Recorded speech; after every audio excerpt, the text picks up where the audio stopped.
Hello. I always figured if my marriage ended, I'd see it coming. You know, an argument that spirals out, slammed doors, cold shoulders, the works. But no. When it finally unraveled, it was quiet. Subtle. Like a crack in a windshield that suddenly spiderwebs across the whole damn thing. That day started like any other. I was sitting in the living room, sorting through bills on my laptop, just trying to make sense of our monthly chaos, when a bank notification popped up. Your account balance has fallen below the minimum threshold. I blinked. That didn't make sense. It was the college fund. The one Melissa and I started when Kevin was born. 6 years of careful planning, savings, and sacrifice. That account was sacred. Untouchable. We both agreed on that. It wasn't just money, it was a promise. I logged in, expecting to see some minor error. Maybe a software hiccup. But when the account loaded, my stomach dropped. 0. Not a low balance. 0. No pending transactions, no explanations, just a clean, empty slate like the money had never been there. I sat there staring at the screen, willing the numbers to change. They didn't. I called out for Melissa, but there was no answer. I tried again, louder. Still nothing. That silence? It said more than any argument ever could. I picked up my phone and called her. Straight to voicemail. Again. Same thing. My heart was pounding now, each beat louder than the last. Just then, Kevin strolled into the room, munching on an apple like nothing was wrong. He looked up at me and smiled. "Where's Mom?" I forced a calm tone. "She said anything before she left?" He shrugged. "Just that she had to go somewhere." Somewhere. That word hit me like a brick. With shaking hands, I opened our joint credit card account. Maybe I didn't want to see it, but I couldn't stop myself. And there it was, flights, luxury hotels, 5-star restaurants. It wasn't a mistake. Melissa was gone. And she took our future with her. Kevin didn't say much the rest of the day. He's only 10, but he's always been sharp, one of those kids who sees more than he lets on. He could tell something was off, and honestly, I think he knew more than he let me believe. When he put his hand on my shoulder and said, "It's fine, Dad," with that calm little smile, I should have felt comforted. But instead, it felt rehearsed. Like he'd already decided how this would go. Like he was bracing me for what came next. That night, after Kevin went to bed, I went looking for answers. I wasn't expecting hope, just, maybe something to make sense of it all. Melissa's closet was half empty. Her favorite coat was gone. That beat-up red suitcase she always packed for conferences. Gone too. I sat on the edge of our bed, letting it sink in. She left. Not in the, "I'll be back after I cool off," kind of way. No, this was the kind of leaving where you pack up the good perfume and the charger for your secret phone. This was calculated. Premeditated. Cold. And the worst part? I never saw it coming. Sure, we'd argued. About stupid stuff mostly, who forgot to run the dishwasher, why I never took initiative, whatever that meant. But nothing serious enough to predict this. Nothing that screamed, "I'm gonna rob my family blind and bolt." I kept asking myself, how did I not see it? And honestly, that question cut deeper than anything else. Because if the person sleeping beside you for over a decade can lie that well, what does that say about you? I poured myself a drink, sat back in the dark, and let the quiet settle around me. The house felt hollow, like all the laughter had been sucked out, leaving behind only echoes and cold air. I stared at that damn account screen again. Over 50 grand, gone. Money we saved for Kevin's future. Not for beachside cocktails and silk robes with some mystery man. And just like that, I wasn't sad anymore. I was angry. Not the loud kind of angry, the quiet, simmering kind. The kind that doesn't throw dishes, but makes plans. The kind that remembers every word she said about trust and loyalty and what's best for our son. And I started thinking. Maybe Kevin's right. Maybe he already fixed something I haven't even figured out yet. The days that followed blurred together like rain on a windshield. I was going through the motions, waking up, feeding the dogs, making sure Kevin got to school, but I wasn't really there. My mind was stuck on repeat, playing the same miserable film over and over, Melissa, the empty bank account, the suitcase. But Kevin? Kevin was steady. Unshaken. He still did his homework. Still asked for grilled cheese with the crusts cut off. Still built his Lego sets with that same intense focus. And every time I looked at him, he had that calm expression, like he knew something I didn't. At first, I told myself it was just how kids process things. Maybe he was in denial. Maybe he was too young to understand the weight of what Melissa had done. But then I started to notice the little things. I'd catch him typing furiously on his tablet, eyes narrowed in concentration like he was defusing a bomb. And every time I came too close, he'd snap the cover shut and say, "Just homework, Dad." One night, I walked into the kitchen and saw him with the phone pressed to his ear, whispering. "Who are you talking to?" I asked casually. His eyes went wide, like I'd caught him sneaking candy. "Nobody," he mumbled, jamming the phone into his pocket and hurrying off like I'd just busted him running some secret op. I didn't push. Maybe I should have. But back then, I still thought I needed to protect him. I didn't realize he might be the one trying to protect me. Then came the garage. Kevin's always been a builder, little robots, mini drones, anything with wires and blinking lights. So when he started spending hours out there, I figured it was more of the same. Until one night, curiosity got the better of me. I walked into the garage, expecting to find toy parts scattered across the bench. What I saw instead nearly made me trip over my own feet. The whiteboard was covered in diagrams. Flowcharts. Equations. Stuff I hadn't seen since college engineering classes. And next to it? His laptop, lines of code zipping by so fast it looked like a hacker movie. Kevin was hunched over the workbench, soldering something that looked suspiciously like a listening device. He jumped when he saw me, immediately stepping in front of the board like a bouncer guarding a VIP room. "What's all this?" I asked, genuinely baffled. "Nothing, Dad. Just a school project," he said too fast, too nervous. I raised an eyebrow. "Since when does 4th grade involve spy gear?" His face turned red. For a second, I thought he might confess.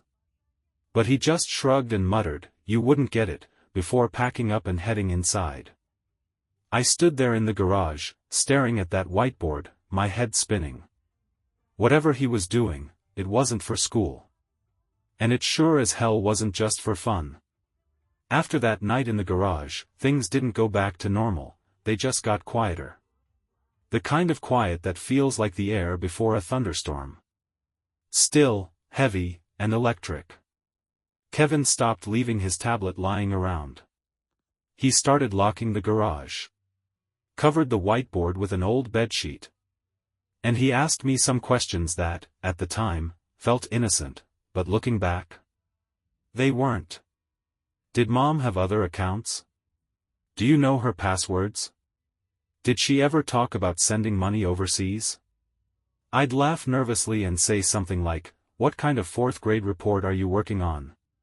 But he never cracked a smile. Just nodded like he was filing the answers away.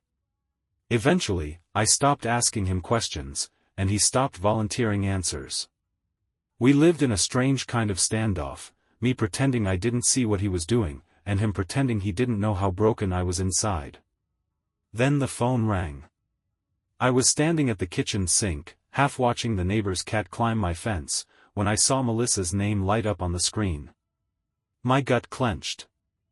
I almost let it go to voicemail. But something in me, curiosity, spite, unfinished business, made me answer. "What do you want?" I said, voice flat and sharp. "David," her voice trembled like a cracked windshield in winter. "Oh my God, David, I need your help." That was rich. "She drains our son's college fund, vanishes into the arms of some sleazy hotel-hopping boyfriend, and now she needs my help." I laughed. I couldn't help it. "Help you? You're kidding, right?" "Please," she said, and I could hear the panic rising. "It's Damien. He's gone." I paused. "Gone as in?" "He disappeared. His phone's off. His bank accounts are frozen. I don't know where he is." Now that got my attention. Damien. So that was his name. The guy she left her family for. The guy she drained Kevin's future for. And now, he was gone. Just vanished. She went on, her voice cracking like she'd hit her limit. "Everything's frozen. The hotel kicked me out. My cards don't work. I don't have anywhere to go." For a moment, I almost felt bad. Almost. But then I remembered Kevin's face when he asked, "Is college still happening?" and the way I had to lie through my teeth to make him feel okay. "You made your bed, Melissa," I said. "Now you're lying in it." "I didn't know he'd do this to me," she cried. I stayed quiet. "Because I did," Melissa kept rambling through the phone, something about fake names, offshore accounts, and how Damien had been under pressure lately. I just stood there at the sink, gripping the edge so tight my knuckles turned white, letting her voice wash over me like background noise from a radio I didn't ask to turn on. Eventually, she paused. Maybe she expected me to say something comforting.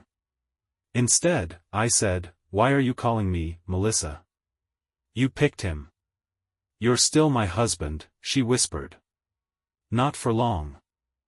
The silence that followed was heavier than any argument we'd ever had. And in that moment, I realized something. She wasn't calling because she missed me. She wasn't calling because she regretted leaving. She was calling because the fantasy crashed and burned, and now she needed someone to clean up the mess. Well, guess what? I wasn't that guy anymore. I hung up. I didn't yell. Didn't swear. Just clicked end and set the phone down like I was done listening to someone complain about bad weather. And maybe that's what betrayal does to you. It doesn't just make you angry. It exhausts you. Wears you down until even your rage feels tired. That night, I told Kevin she called. He looked up from his tablet, just for a second, and asked, "Is she okay?" I nodded. Probably not. He didn't say anything else. Just went back to coding, or gaming, or whatever world he was building in there. I watched him for a moment, and something clicked. He hadn't just been coping. He was planning. That night, I sat alone in the garage after Kevin went to bed. I pulled the sheet off the whiteboard. Diagrams. Flowcharts. Tracking logs. There were names I didn't recognize and timelines that stretched back months, dates I hadn't connected until now. Melissa's errands. The weekend she said she was visiting her aunt. That weird 3-day conference in Denver that didn't show up on her LinkedIn. Kevin had seen it all. Or maybe not all, but enough to know something wasn't right.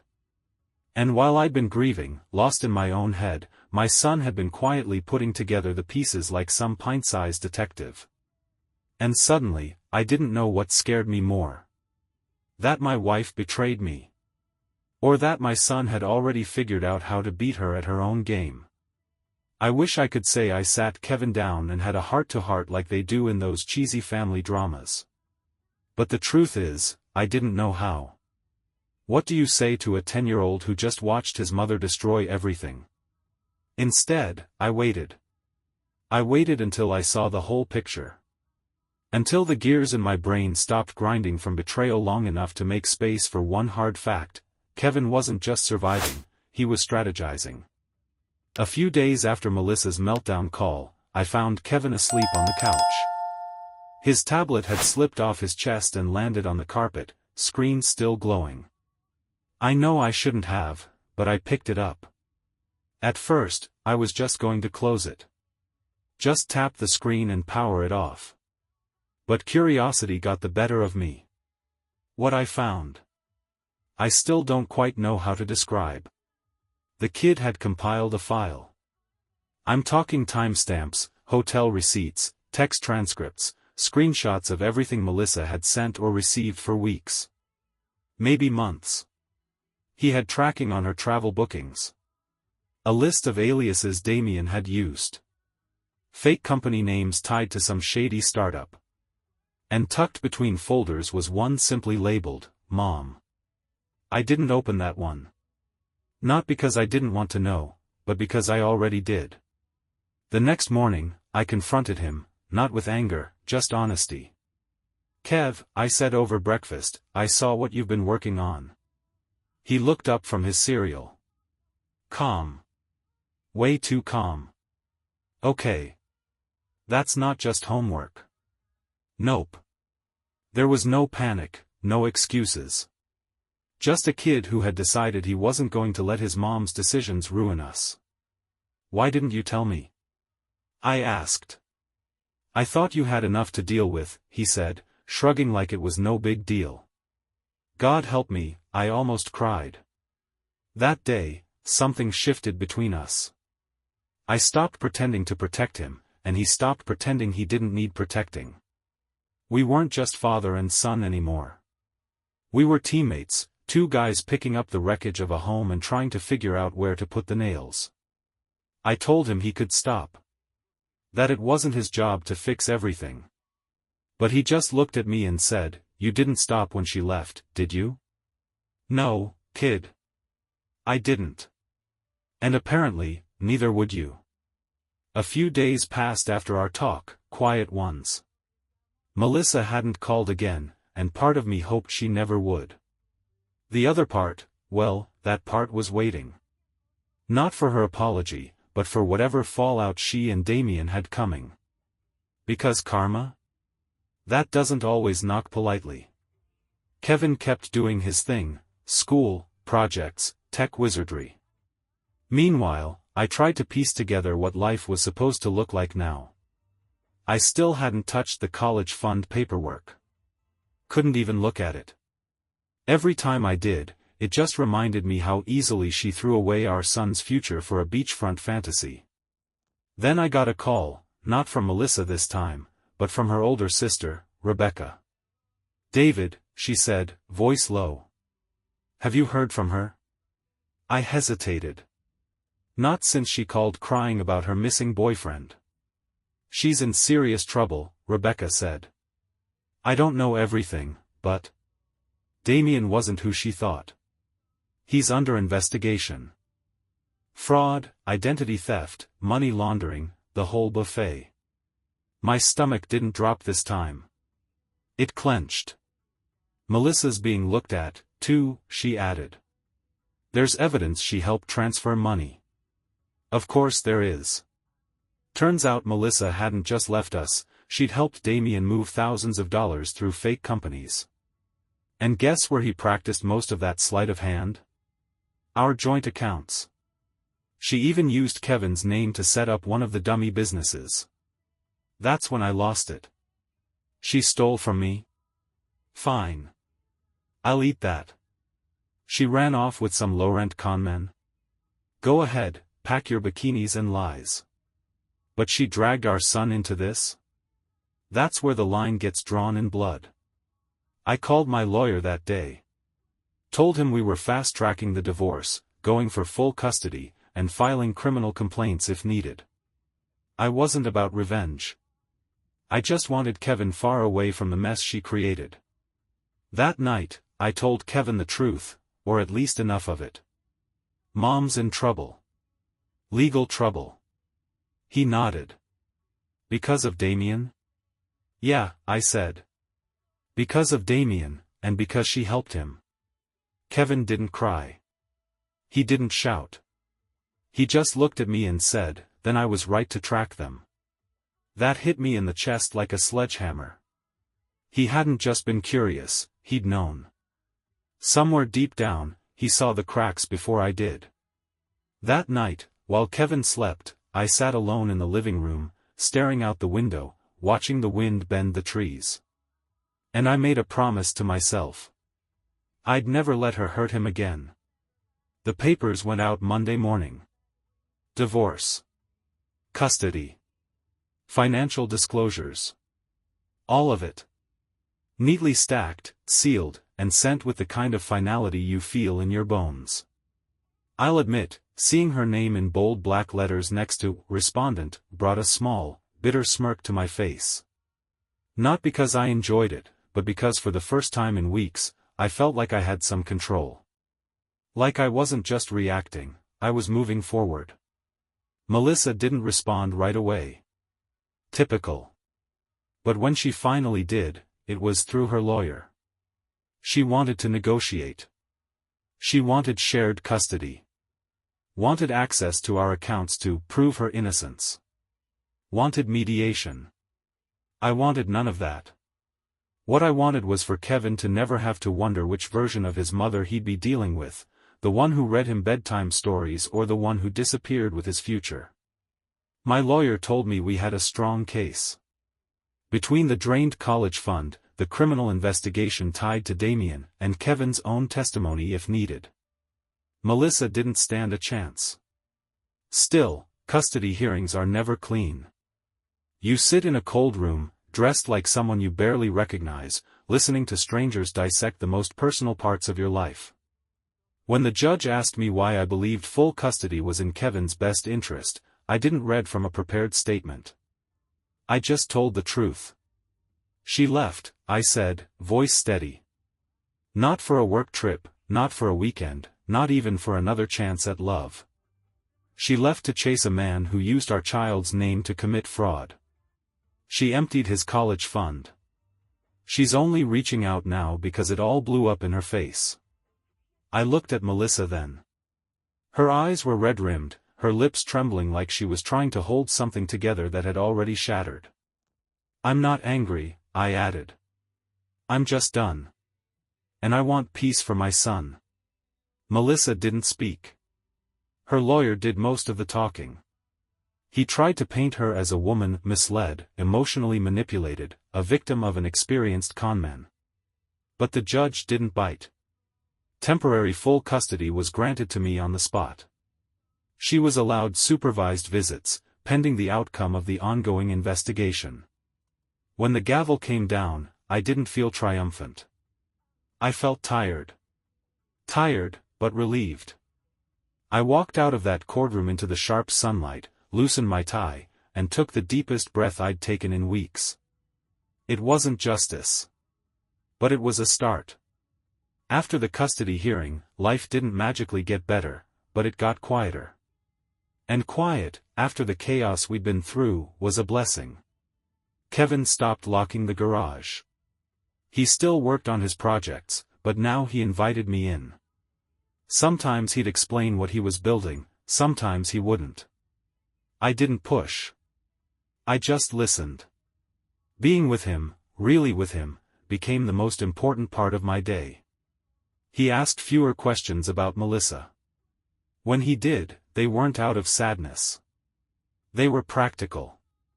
Is she going to jail? Will she ever come back? Do I have to see her? I answered honestly, even when the truth sucked. I told him we didn't know how things would turn out, but that he didn't have to do or feel anything he didn't want to. That it was okay to be mad. Or not. That whatever he felt was his to feel. And one night, after brushing his teeth, he looked up at me and asked, "Are we gonna be okay?" I didn't say yes right away. I thought about it. Then I said, "Yeah, Kev. Not perfect. But okay? Yeah. We will be." He nodded. Good. Because I don't want to fix stuff anymore. I just want to build cool things. I smiled. That's your only job now? Melissa called a few times after the hearing. I didn't answer. She left voicemails, some angry, some apologetic, all scattered. She wanted to see Kevin. Wanted to talk things through. Wanted a fresh start. But the thing about starting over? You gotta actually end what came before. And she never did. She just slipped out the back door and expected the front to stay open. I didn't change my number. I didn't block her. I just stopped responding. Her absence had become more valuable than her presence. Instead, I focused on Kevin. We built a new routine: pancake Saturdays, movie nights on Wednesdays, early Sunday morning walks with the dogs. Nothing groundbreaking. Just consistent. Real. One night, we sat on the porch watching a thunderstorm roll in. Kevin leaned against me, quiet for a long time, then said, "You think Mom ever loved us?" I wanted to say yes. I wanted to say she still did. But I told the truth. I think she did. I think she loved the idea of us. But when it came down to it, she loved herself more. He nodded like he already knew. I love you more. That one knocked the wind out of me. I didn't cry, but my voice cracked when I said, I love you more, too. And in that moment, I realized something simple and powerful: we weren't broken. We were rebuilding. I used to think closure came with a conversation, a final showdown where everything gets laid bare and the pain is replaced with clarity. Turns out, sometimes closure is just quiet. It's waking up one morning, pouring yourself a cup of coffee, and realizing you didn't think about her once the day before. It's not checking your phone for her texts. It's watching your son laugh and knowing the smile on his face doesn't come with baggage anymore. Melissa never got her big moment. No sit down, no forgiveness speech, no slow-mo movie ending where I take her hand and whisper, "It's okay." Because it wasn't okay. It still isn't, not completely. The pain didn't vanish. It just stopped being the loudest voice in the room. I never gave her a last word. But if I had, maybe it would have gone something like this. You made your choices. I made mine. You walked out the door with a suitcase and a lie, and I stayed here picking up what you left behind. You thought love was disposable. I didn't. And now, you get to live with that. I'm not angry anymore. I'm just done. Kevin doesn't ask about her much these days. When he does, it's in that half-curious way kids talk about dinosaurs or old TV shows, distant, detached, no longer part of his daily world. He's coding again. Building games. Last week, he showed me an app he made that calculates compound interest for savings accounts. In case I ever get to build a new college fund, he said. My heart twisted and healed in the same breath. As for me, I'm still in the house. It's quieter now, sure. But it's clean. Solid. Ours. I planted new grass in the backyard. Fixed the busted fence. Even hung some pictures Kevin drew when he was younger. You'd be surprised how well crayon robots look in a frame. Some nights, I sit on the porch, whiskey in hand, and think about how things could have gone. About how love can twist, and trust can rot, and yet somehow, the roots can still hold. Melissa was a storm. But storms pass. And what's left behind? That's mine to rebuild. Mine and Kevin's. And we're damn good builders. Bye-bye.